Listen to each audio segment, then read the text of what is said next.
क्या कहना चाहिए? ऊना नगर परिषद की जगह हिमाचल प्रदेश सरकार ने नगर निगम बनाने का निर्णय लिया है।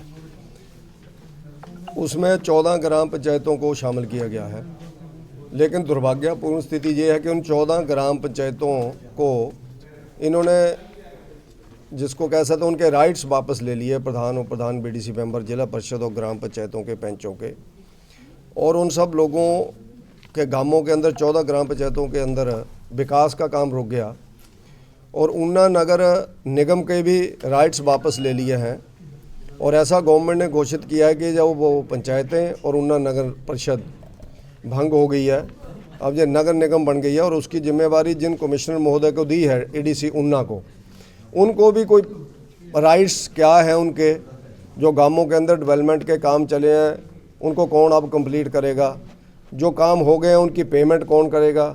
सेक्रेटरी पंचायतों को बुला करके कहा गया कि अब आप लोगों ने कोई भी नया काम नहीं करना है। लाखों रुपया ग्राम पंचायतों के अंदर अनस्पेंट मनी पड़ा हुआ है, ऊना नगर परिषद के अंदर पैसा पड़ा हुआ करोड़ों रुपया, वो सारे काम रुक गए। इन जनप्रतिनिधि जो आज आए हैं, इन सब लोगों के पास लोग अपना काम करवाने आते हैं, लेकिन ये काम करने का इनको कोई अधिकार नहीं है, साइन करने का कोई अधिकार नहीं है, कोई काम करने का अधिकार नहीं है। गांवों के अंदर बिल्कुल अराजकता का माहौल है और तानाशाही का जे जीता जागता सबूत है कि 14 ग्राम पंचायतों को 1 साल पहले भंग कर दिया, नगर परिषद को 1 साल पहले भंग कर दिया, जबकि 2026 जनवरी तक इनको अधिकार थे। 2026-2021 को ये सारे लोग चुने गए थे, उसके बाद 2026 जनवरी तक इनको अधिकार होने चाहिए थे। हमारी एक ही डिमांड है कि इनको 31 अक्टूबर तक ताकतें इनकी चलती रहनी चाहिए। नगर निगम जो बनानी है उसमें भी लोगों ने विरोध किया, ग्राम पंचायतों ने प्रदर्शन किए, जुलूस निकाले, गांव वासियों ने निकाले, लेकिन उनके भी ऊपर भी किसी ने बात नहीं की, कोई पब्लिक हियरिंग नहीं हुई। शिमला से सीधी नोटिफिकेशन तानाशाहीपूर्ण रवैये से निकाल दी, उसका भी विरोध सारे लोग कर रहे हैं।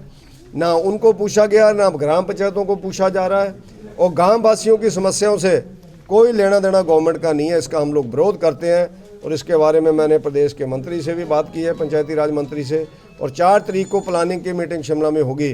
मैं माननीय मुख्यमंत्री जी के सामने, बड़े वरिष्ठ अधिकारियों के सामने भी बात रखूंगा कि इन पंचायतों को, पंचायतों को अधिकार वापस किया जाए, डेवलपमेंट के काम चलते रहें, बाकी लोगों की ज़रूरतें चलती रहें, मनरेगा चलता रहे, और साथ में नगर निगम बनाने की प्रक्रिया को भी आप अगर तानाशाहीपूर्ण रवैये से करना ही चाहते हैं तो आप लोग करते रहें। कमिश्नर वो काम करें, लेकिन इनके अधिकारी वो काम करते रहें। सर, अगर यही होगा कि राजनीतिक दृष्टि से अगर इस समस्या का हल नहीं होता है तो इन पंचायत प्रतिनिधियों के साथ मिल करके गांवों के अंदर जा करके मैं खुद जाऊंगा, मीटिंग करके, जो लोग कहेंगे अगर कोर्ट की शरण भी लेने की हमें ज़रूरत पड़ी तो हम लोग कोर्ट की शरण में भी जाएंगे।